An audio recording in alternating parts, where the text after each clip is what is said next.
दोस्तों, आज मैं आपको एक ऐसी कहानी सुनाने जा रहा हूँ जो शायद आपकी सोच ही बदल दे। ज़रा सोचिए, अगर कोई व्यक्ति सिर्फ 10वीं पास हो, कोई बड़ा फैमिली बैकग्राउंड ना हो और फिर भी वो बिलियन डॉलर एम्पायर खड़ा कर दे, क्या यह संभव है? जी हाँ। आज की कहानी वेदांता ग्रुप के संस्थापक अनिल अग्रवाल की है, जिन्हें दुनिया द मेटल मोगुल के नाम से जानती है। अब ज़रा शुरुआत और आज के बीच का फ़र्क देखिए।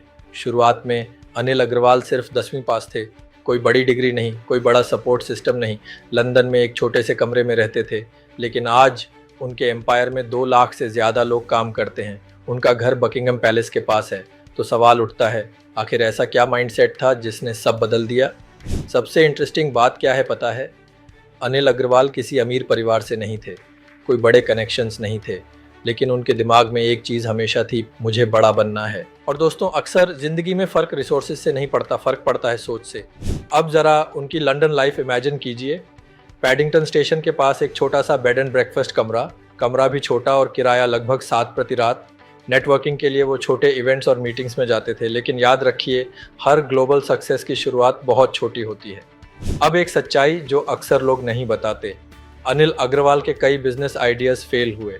लगभग 50 अलग अलग बिजनेस आइडियाज़ उन्होंने ट्राई किए, लेकिन फ़र्क क्या था? उन्होंने हार नहीं मानी और धीरे धीरे उन्होंने 20 से ज़्यादा कंपनियां एक्वायर की। यही परसिस्टेंस आखिरकार एम्पायर बनाता है।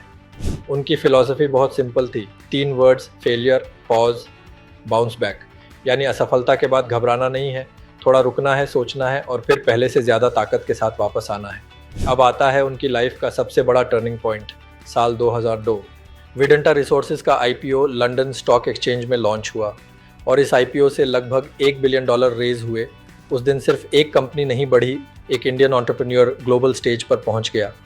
सक्सेस के बाद उनकी लाइफस्टाइल भी बदल गई। उन्होंने बकिंगहैम पैलेस के पास 150 साल पुरानी हेरिटेज बिल्डिंग खरीदी, प्राइवेट सिनेमा, जिम और एक खास स्विमिंग पूल भी है।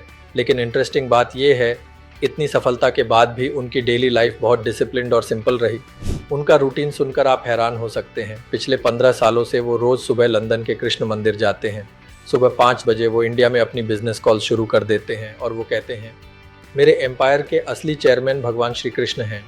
अनिल अग्रवाल हमेशा कहते हैं, हम कहीं भी चले जाएं, हमारा डीएनए हमेशा भारतीय रहता है।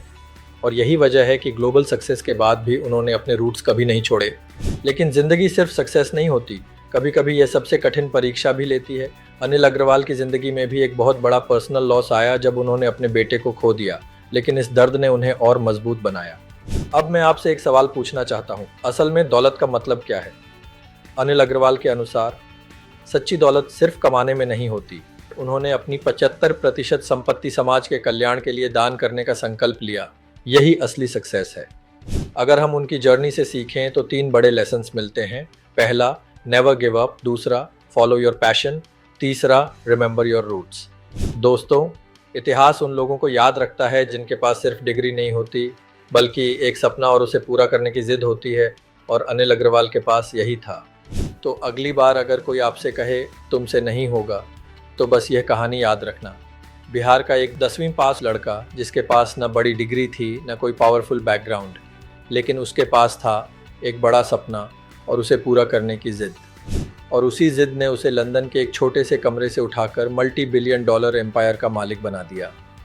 तो दोस्तों, अगर सपना बड़ा हो, मेहनत सच्ची हो और हार मानने की आदत ना हो, तो दुनिया की कोई भी ताकत आपको सफल होने से नहीं रोक सकती, क्योंकि हर बड़ी सफलता एक छोटे से सपने से ही शुरू होती है। धन्यवाद।